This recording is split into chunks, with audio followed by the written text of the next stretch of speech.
Bismillahirrahmanirrahim. Assalamualaikum warahmatullahi wabarakatuh.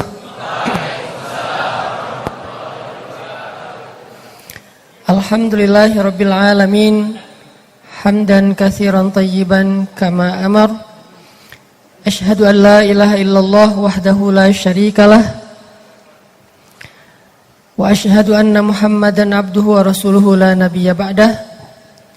Allahumma salli wa sallim wa barik ala sayyidina wa habibina wa maulana Muhammadin wa ala alihi wa sahbihi ajma'in. Radina billahi rabba wa bi Muhammadin nabiyya wa bil islami dina. Rabbi syrah li sadri wa yassir li amri wahlul 'uqdatan min lisani yafqahu qawli. Sehat teman-teman semuanya? Terima kasih buat kesempatan yang sangat istimewa ini bisa ngumpul lagi dengan anak-anak muda Dresan Yogyakarta yang sebagian besarnya masih jomblo fisabilillah. Walaupun jomblo tapi tetap di jalan Allah. Karena justru ketika masih jomblo dan kita setia di jalan Allah, berarti kita masuk salah satu di antara 7 golongan syabun nasya'a fi ibadatillah, yaitu 7 golongan orang yang dapat naungan Allah, yaitu golongan kedua, pemuda yang tumbuh dalam ketaatan atau ibadah kepada Allah. Soalnya taat ketika masih sendiri itu lebih rumit daripada taat ketika udah berdua. Kalau sendiri taat gak ada yang dorong-dorong, gak ada yang ngebangunin tahajud, gak ada yang ngebangunin subuh. Bahkan kalau kita tidurnya sampai 3 hari juga gak ada yang bangunin. Tapi kalau udah berdua gak bisa tidur. Gak usah dilanjut. Ya, jadi teman-teman, taat ketika sendiri tuh harus banyak yang dijaga. Jaga pandangan, jaga pikiran, jaga hati. Kalau udah berdua, pandangan gak perlu dijaga. Malah kalau memandang, berpahala. Pikiran gak perlu dijaga. Malah kalau nginget dia terus, berpahala. Rasa gak perlu dijaga. Malah makin cinta, makin berpahala. Jadi beda banget status orang yang masih sendiri sama yang udah berdua. Sehingga dikatakan bahwa menikah itu sebagian dari agama, karena memang banyak sekali kebaikan-kebaikan yang muncul setelahnya. Tapi tenang, hari ini kita nggak akan bahas bab itu. Saya lagi kalem, trauma. Oke, teman-teman yang dirahmati Allah, hari ini kita akan bahas satu tema. Kalau dalam bahasa pesantren tuh dikenal dengan istilah as-siqah billah. Tema tentang as-siqah billah. Kalau dalam bahasa yang lebih santai mungkin istilahnya trust kepada Allah SWT. Percaya atau yakin kepada Allah Subhanahu wa ta'ala.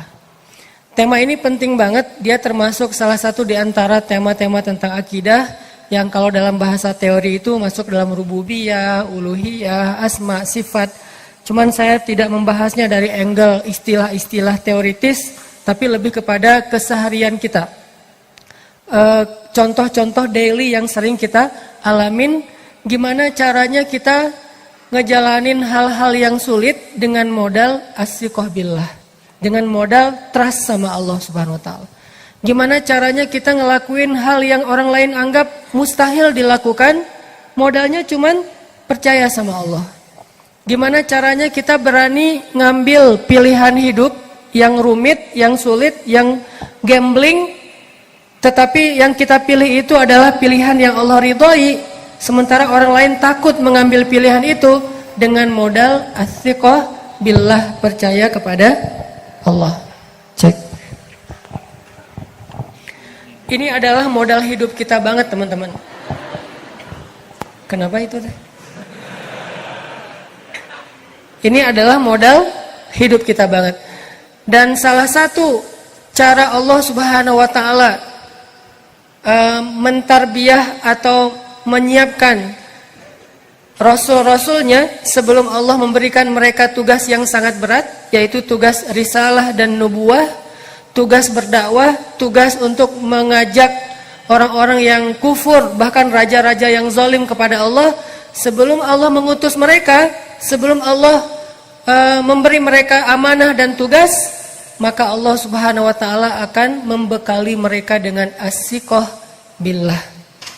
Allah akan bekali para rasul dan para nabi ini dengan iman, percaya sama Allah Subhanahu wa taala. Sehingga ketika nanti mereka mengemban sebuah tugas yang berat kayak dakwah, menghadapi Fir'aun, Namrud, Haman dan seterusnya, mereka tidak lagi galau. Ini gimana nanti kalau, ini gimana nanti jika, dan seterusnya. Kenapa? Karena mereka udah as-siqah billah, udah yakin banget kepada janji Allah Subhanahu wa taala. Nah, hari ini kita akan belajar tajdidul iman, memperbaharui iman dengan tema as-siqah billah, udah percaya aja deh sama Allah Subhanahu wa taala. Teman-teman yang dirahmati Allah Subhanahu wa taala, kita sering ngalamin satu pengalaman dalam hidup di mana kita kadang dimudahin urusan kita karena ada seseorang yang bisa memotong banyak birokrasi. Kadang kita ketika misalnya kayak saya nih, karena ada beberapa acara di luar kota, pasti ustadz-ustadz yang lain yang mungkin lebih terkenal ngalamin lebih dahsyat lagi perlakuannya, kemudahan ketika di bandara misalnya. Jadi pernah beberapa kali karena jadwalnya terlalu padat, akhirnya teman-teman banyak yang mencoba untuk ngebantu. Salah satunya adalah komunitas teman-teman pekerja di bandara yang udah terbentuk itu, salah satunya di Bandara Surabaya. Mereka bikin komunitas di antara pekerja bandara itu untuk nge-LO-in para ulama atau ustadz yang lagi transit ataupun ada acara di Surabaya. Jadi mulai dari pintu pesawat udah dijemput sama mereka. Harusnya kan jemputnya di luar ya, ini jemput sama panitia ke pintu pesawat. Udah gitu keluar dari situ, bagasinya, baggage tag-nya langsung diambil oleh panitia. Jadi panitia langsung nyewa kayak porter gitu, ngambilin bagasi, ustadznya langsung masuk ke mobil.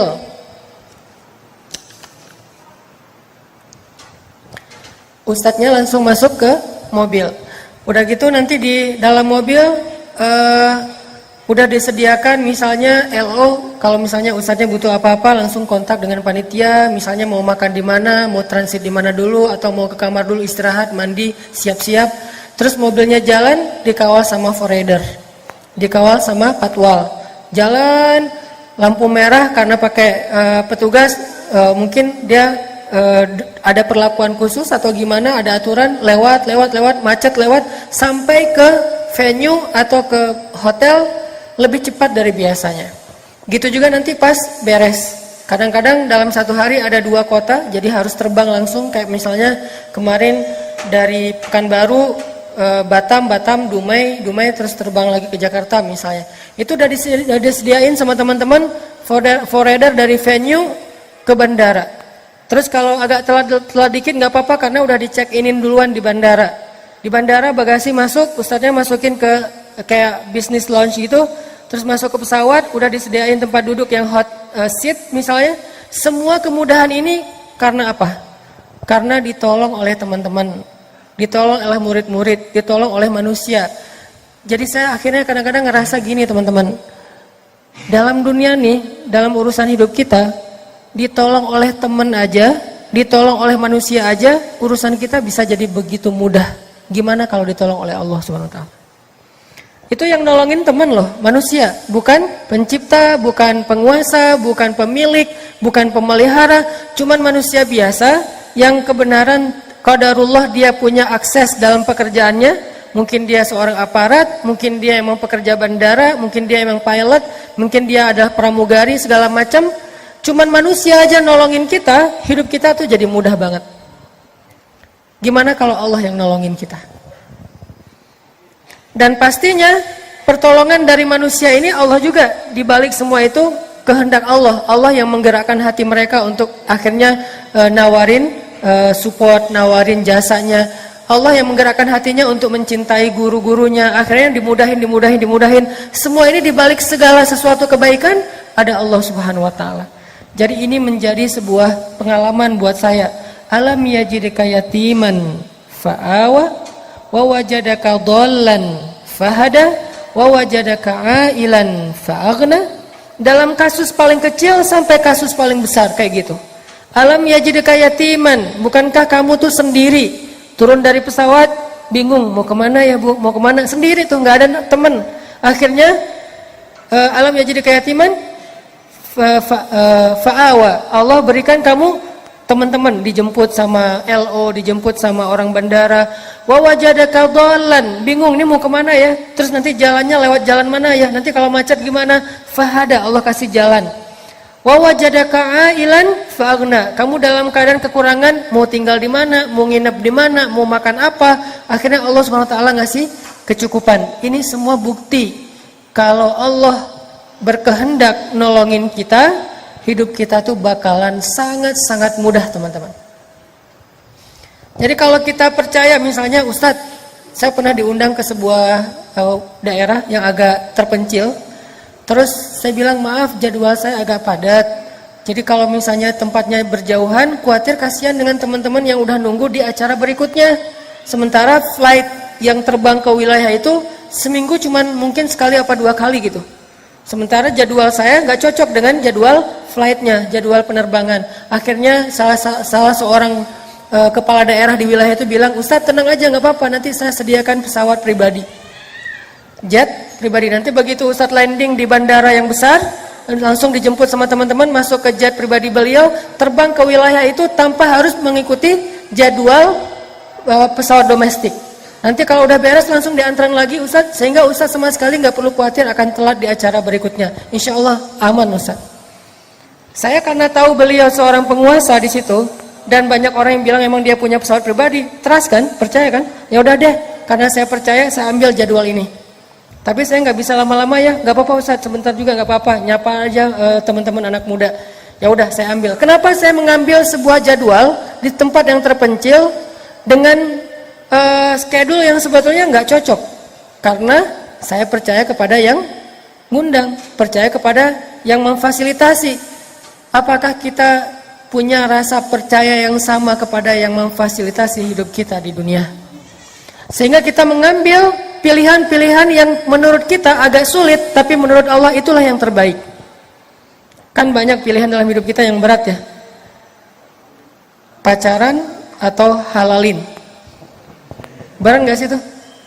Berat banget. Antara kita putusin, bukan pacaran, putusin atau halalin. Itu kan berat. Menghalalkan butuh waktu. Butuh meyakinkan orang tuanya. Kadang-kadang udah bertahun-tahun gak yakin-yakin nih orang tuanya nih. Jadi artinya kalau gak bisa menghalalkan berarti memutus. Itu juga nanti kalau saya putusin diambil orang, kesalip sama teman, gimana nih? Ditikung yang lain udah pada nunggu nih, kapan kita putus, kapan kita putus. Begitu putus langsung diambil sama teman, gimana? Ini soal trust kepada Allah Subhanahu wa taala. Percaya gak sih gara-gara kita meninggalkan satu larangan Allah, kita gak mau pacaran, kita cuma punya pilihan antara putusin supaya kita tidak bertambah dosa atau halalin supaya nambah pahala, bahwa Allah Subhanahu wa taala pasti akan membantu kita. Ini adalah akidah challenge, teman-teman. Jadi bukan keke challenge ya. Kalau keke challenge kan keluar dari mobil, keluar dari becak, keluar dari angkot misalnya, terus joget ditinggal angkot, tasnya ke bawah, laptop di dalam tas, dan di dalam laptop itu banyak kenangan masa lalu.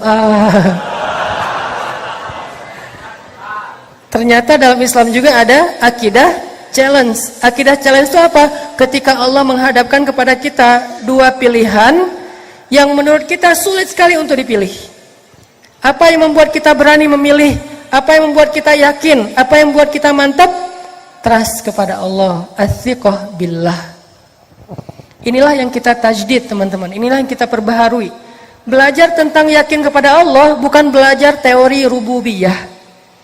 Kalau teori rububiyahnya dipelajari untuk menjadi seorang ulama. Tapi untuk orang awam belajar yakin, bukan belajar teorinya. Bagaimana yakin gak tahu teorinya? Banyak orang yang teorinya pas-pasan tapi yakinnya luar biasa. Siapa dia? Salah satunya Bilal bin Rabah. Bilal tahu tentang akidah itu cuma satu kata, ahadun ahad. Kalau kita kan tahu banyak istilah ya, termasuk ayat-ayatnya kita hafal. Surat Al-Ikhlas itu paling ikhlas lah ya. Dan kenapa saya bilang surat Al-Ikhlas itu paling ikhlas? Kayaknya nggak ada orang yang riak gara-gara surat Al-Ikhlas, nggak ada kan ya? Gue udah hafal lo surat apa? Al-Ikhlas. Mana ada yang riak Al-Ikhlas? Kalau Al-Baqarah mungkin riak ya karena panjang. Surat-surat yang sulit kayak misalnya surat Az-Zariyat, surat apa yang susah misalnya. Tapi kalau Al-Ikhlas, insya Allah ikhlas banget lah. Nggak perlu riak. Dan sering jadi surat kayak surat pelampiasan gitu. Mentok, tadinya udah agak-agak riak gitu, baru hafal surat Maryam misalnya atau surat Al-Baqarah. Sholat di kos-kosan langsung praktek kan, biar tahu teman-teman kalau kita udah nambah hafalan. Wa basyiril ladzina amanu wa amilus sholihat. Udah gitu mentok. Wa amilus sholihat. Perasaan tadi lancar. Karena sholat itu bisa jadi salah satu ukuran lancar atau tidak lancar hafalan. Tanya ke teman-teman penghafal deh, jangan sama saya. Kata teman-teman penghafal, cara nguji hafalan itu pertama coba baca Quran, coba ngulang hafalan sambil megang Quran tapi ditutup. Kalau udah bisa kayak gitu, coba Al-Qurannya dijauhin karena ada efek psikisnya. Kalau jauh Al-Quran tuh rasanya kayak nggak pede gitu kan. Kalau lancar, coba sekarang sholat. Biasanya lancar di luar sholat belum tentu lancar di dalam sholat. Apalagi di belakang ada itu lebih nggak lancar lagi tuh. Karena kita kayak menggebu-gebu gitu, pengen pamer, saya hafiz loh sih. Wa basyiril ladzina amanu wa amilus sholihat. Mentok lama. Qul huwallahu ahad. Standar kan? Pernah nggak sih kayak gitu? Saya pernah. Jadi Al-Ikhlas itu kayak yang nggak ada lagi yang lain, yang paling udah Al-Ikhlas. Daripada nyasar, wa amilus sholihat, bingung, wa tawasau bil haq. Nyasar ke surat Al-Asr. Jadi kita tuh hafal Al-Ikhlas, hafal Al-Mulk, hafal Ar-Rahman, hafal surat-surat tentang kebesaran Allah, ayat kursi, bahkan bukan cuma ayat kursi. 1,5 lembar dari ayat kursi, Allah waliyul ladzina amanu au kalladzi marra ala qaryatin, tentang Ibrahim wa idz qala Ibrahim. Hafal semua tuh ayat-ayat tentang kebesaran Allah. Tapi kok masih ragu ketika Allah kasih pilihan hidup? Antara kerjaan yang riba, yang mungkin gak halal, yang syubhat, yang banyak hal-hal yang gak baik, dengan pilihan lain tapi belum jelas. Ini kan galau berat nih. Apa yang membuat kita berani ninggalin kerjaan yang udah buat kita mapan, kerjaan yang kita tuh di situ udah karirnya udah bagus, penghasilannya kita udah gede, tabungan kita udah banyak, akhirnya kita tinggalkan karena ada satu kata aja, syubhat, haram. Itu doang bikin kita astagfirullahaladzim, berarti saya nggak mau lagi deh. Walaupun kita yakin banget setiap bulan dapat gaji, dapat bonus, dan kita juga udah dapat kontrak di situ untuk sekian tahun. Nanti kalau kita pensiun juga dapat tunjangan kayak gitu-gitu. Kita tinggalkan mengambil satu alternatif kerjaan lain yang belum jelas hasilnya. Dagang misalnya, bisnis misalnya, atau freelance misalnya, atau jadi outsourcing di tempat yang lain misalnya, atau apapun lah yang belum jelas. Apa yang membuat kita berani mengambil pilihan yang berat itu? Athiqah billah. Padahal ada orang yang hafalan Al-Qur'annya udah banyak tapi masih galau memilih pekerjaan ini. Ada banyak orang yang hafalannya udah bagus tapi untuk maafin orang lain itu susah. Padahal Allah bilang, kalau kamu memaafkan saudaramu, wal ya'fu wal yasfahu, ala tuhibbuna ayaghfirallahu lakum? Maukah kamu jika Allah mengampuni semua dosa-dosamu? Jadi kalau kita maafin teman kita, Allah bakalan maafin semua dosa-dosa kita. Kenapa susah maafin orang lain? Mungkin kita nggak yakin-yakin amat bahwa memaafkan itu untung, bahwa memaafkan itu keren banget, bahwa memaafkan itu di-like banget sama Allah, bahwa memaafkan itu bakalan dapat banyak sekali kebaikan dari Allah. Kita nggak benar-benar yakin, walaupun lisan kita bilang benar sih. Kalau kita maafin orang, Allah akan ngampunin dosa kita. Tapi kata tapi inilah yang menandakan bahwa kita belum jujur mengatakan benar. Kita baca Al-Quran, selalu kita tutup dengan kalimat apa? Shadaqallahul azim. Itu kalimat tasdid, kalimat pembenaran, bukan kalimat penutup. Karena setelah baca shadaqallahul azim masih boleh ngaji enggak? Lu kok baca lagi, kan tadi udah shadaqallah. Memang enggak boleh. Bahkan kita boleh bilang shadaqallahul azim setiap ayat. Alif lam mim. Allahu a'lam. Kan? Karena ayatnya ayat yang tidak bisa ditafsirkan. Ya udah, Allah yang lebih tahu. Dzalikal kitabu la raiba fihi hudal lil muttaqin. Yang dengar sadaqallah, sadaqallah, sadaqallah. Alladzina yu'minuna bil ghaibi wa yuqimuna as-salata wa mimma razaqnahum yunfiqun. Sadaqallah, sadaqallah. Boleh enggak ngomong kayak gitu? Boleh, karena itu bagian dari tajawub terhadap Al-Qur'an. Itu etika membaca Al-Quran atau mendengar Al-Quran. Kita mentajawub, merespon. Kita bisa merespon dengan cara komen. Komennya apa? Jadi ada orang yang posting lagi baca Quran. Dalam analogi sosmed, dia lagi tilawah, dia baca Qul huwallahu ahad. Kita komen, Sadaqallah. Kita respon, like. Kita repost. Masya Allah ya, Allah luar biasa ya, Allah maha kuasa, Allah segala macam. Kita ngerespon, itu namanya tajawub. Dari kata jawab, menjawab, merespon, atau aktif mendengarkan Al-Quran. Termasuk kita bilang, Sadaqallah, Sadaqallah, Sadaqallah. Boleh. Jadi kalau ada orang yang dengerin kita tilawah terus dia bilang Sadaqallah, dia bukan lagi nyindir supaya kita cepat-cepat selesai.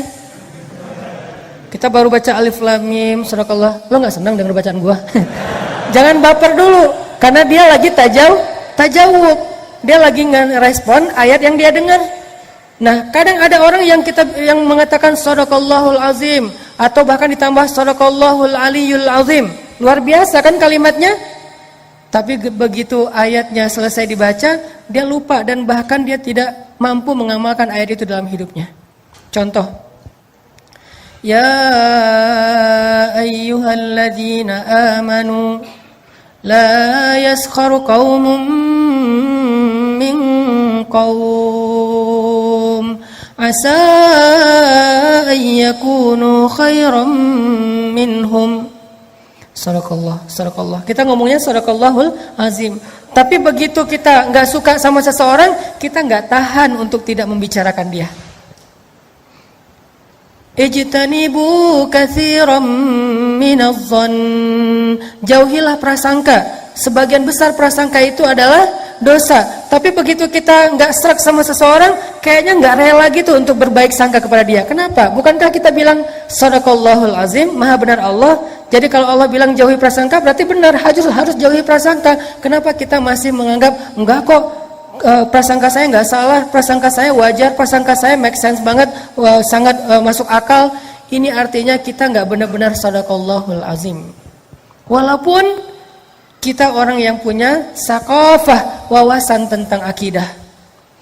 Jadi orang yang lulus dalam akidah challenge itu bukan orang yang hanya tahu teorinya, bukan orang yang hanya tahu wawasannya, tapi orang yang benar-benar mencoba untuk melatih teori dan wawasan yang sederhana itu menjadi iman. Dan iman at-taqwa hahuna, kata Nabi, tempatnya di sini. Ukurannya tuh di dalam hati kita. Kita yakin, believe, trust enggak sih sama Allah Subhanahu wa taala. Ketika dikasih pilihan, disitulah ujian kita. Makanya orang kayak Bilal yang dia tahu tentang akidah cuman ahadun ahad. Ketika dia sholat ketahuan sama Umayyah bin Khalaf qadarullah, kemudian dia disiksa, malah ketika dia disiksa itu kayak live streaming kalau di zaman kita tuh. Live streaming di YouTube, live streaming di Instagram, semua orang pada nge-view. Viewernya itu banyak banget, sekota Mekah viewernya. Kenapa? Karena yang lagi live streaming itu Umayyah bin Khalaf, salah satu tokoh selebgram Mekah. Sehingga Umayyah bin Khalaf lagi live, pada viewer gitu kan banyak. Terus ada yang komen, sambil nge-view dia komen gini, kasihan ya gitu. Terus yang lain nanya, siapa yang kasihan? Umayyah atau Bilal? Yang lain jawab, Umayyah, bukan Bilal. Pertanyaannya, kenapa orang yang nge-view live streaming Bilal disiksa itu malah kasihannya kepada Umayyah bukan kepada Bilal? Kenapa? Karena ternyata yang terlihat kepayahan bukan Bilal tapi Umayyah. Bilal yang disiksa, tapi yang kelelahan, yang kepayahan, yang keringatnya itu udah segede-gede apa gitu ya, itu Umayyah bukan Bilal. Yang terlihat hampir mengeluh dan berputus asa adalah Umayyah bukan Bilal. Bilal malah tangguh. Sebelumnya Bilal tidak dikenal sebagai seorang laki-laki yang tangguh, hanya budak biasa. Tapi tiba-tiba dia menjadi seorang laki-laki yang kata orang Quraisy lebih tangguh daripada gunung Uhud. Kenapa? Ahadun ahad. Itulah yang menguatkan Bilal. Kata ahadun ahad. Ini artinya teman-teman, bukan wawasan yang paling utama, walaupun itu penting, tapi yang paling utama berapa banyak dari wawasan akidah ini yang benar-benar bisa bikin iman kita bertambah. Tajdidul iman, memperbaharui iman. Harusnya setiap kali kita ngaji, kita bukan cuma nambah wawasan untuk bahan perdebatan, tapi setiap kali kita ngaji, keluar dari sini makin yakin, makin mantap, makin istiqomah, makin berani mengambil resiko-resiko di jalan Allah SWT. Berarti pengajian kita ini benar-benar salah satu charging iman, tajdidul iman, memperbaharui iman.